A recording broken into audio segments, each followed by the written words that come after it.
Jimmy Spencer. And Spence, fuel mileage or not, Brad Keselowski looks pretty good in the Blue Deuce. No doubt about that, Steve. But it's not quite Miller time yet. This chase is far from over.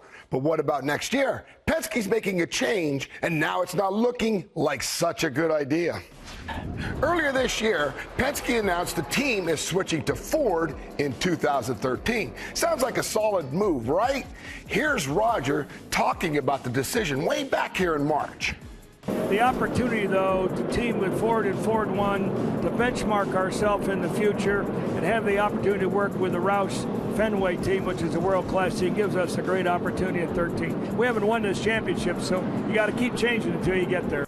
I think old Roger might have some buyer's remorse next season.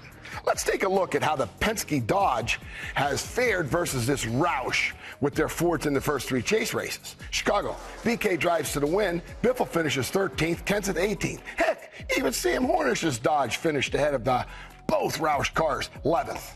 Next week, Loudon. Keselowski finishes 6th in front of Kenseth and Biffle, who finishes 14th and 18th, respectively. Finally, Dover, where Brad did not have the best car, but still better than them Roush cars. He won on a combination of power and fuel mileage. Biffle, he finishes 16th. Kenseth, way back in 35th in the Fords. Here's the winning team talking about the Dodge.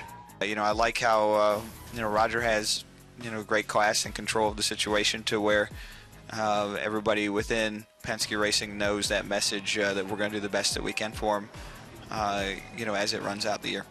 No matter what the mark is, we want to represent them in a first-class way. And, the greatest thing we could do would, to bring a championship to Dodge, this year.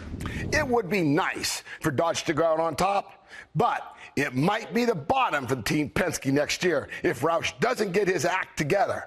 Thank God Penske is coming on board, Jack.